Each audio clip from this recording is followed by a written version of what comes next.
Hey everyone, it's Bobby.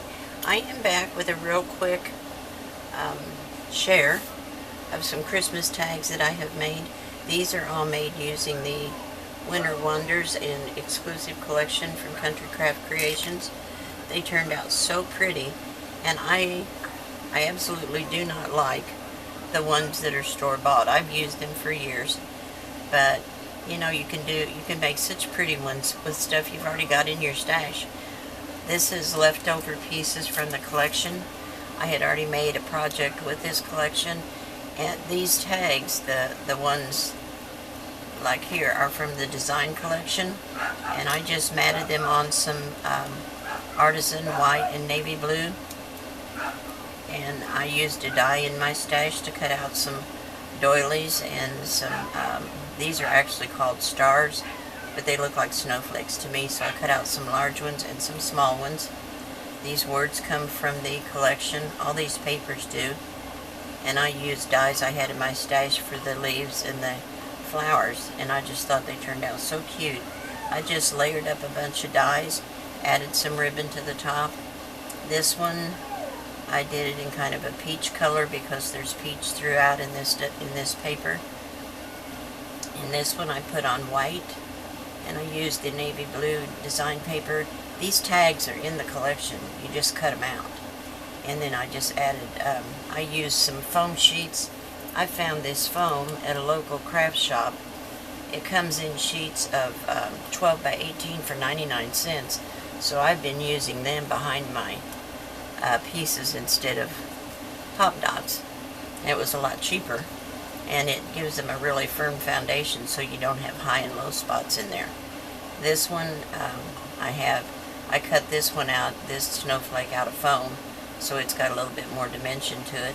I just used some little enamel dots that was in my stash and ribbon from my stash.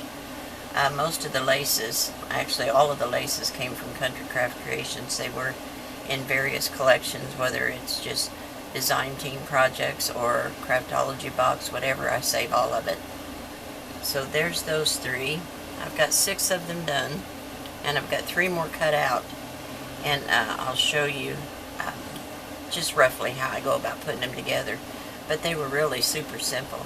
I just typed out some words on Word, typed out some phrases, and what I did was I took a piece of the design paper. It's the one that has a little muted beige print in the background, and I typed out my words, but it was smaller than the printer paper, so I taped it at the top so it would pull through with the printer paper, and these were too small, so I enlarged it a little bit and reprinted it again, and it turned out fine. So I did that. And then these leaves are a die that I had, and let me find it. Here's a plain one, and you can see how much different they look when you ink them. See the difference? How plain this just makes them look so much more dimensional and better. So I cut those out, and I inked them with the Archival Fern Green and one of these little triangular shaped sponges. These things work really good on small items, and they do have that in Tammy's store. So here's another one that I did. I put this one on the gold paper from Country Craft Creations. I tied a little bell up here and some gold ribbon. This also comes from Country Craft Creations. It's just a scrap that I had, and I just layered up some flowers and leaves, another doily, and a snowflake. Super simple to make. A little bit time consuming because you got a lot of cut out to do, but still it was well worth it. Then this one, I took these little blocks from some Tim Holtz stuff that I have and just spelled out joy, and I set one of his little kids, one of his small paper dolls in here. She's kind of sitting on the Y, and it just says memories. And that's all 6 that I've got done. So let me lay these aside, and I'll show you real quick what my process is. And you may have another way that you want to do them, which is fine, but just so you know, and if you're a beginner and you've not made any before, then you can see what I did. So here's what I did. I took a piece of plain white. I put white on the back of all of them, just so you can add a photo or journal, or you can write to and from on them. Now I attach these two pieces together with the art glitter glue. And then I layered, put my little doily, and I cut them in half because you're not going to see it anyway. It makes your paper go farther. So I just have that piece that's going to extend out. Then you'll want to ink the edges of this, and I used the Coffee Archival ink. And that'll go on top, but I put a piece of I cut a piece of foam and put it underneath it to give it some dimension. And then you have this large snowflake. You can either put on top or underneath. I kind of like it underneath, but you can do it either way. I just let part of it show. And then I put the two small tags down here. Now this flower is cut with foam, and I just attached everything with art glitter glue, and my leaves go down here however you want to arrange them.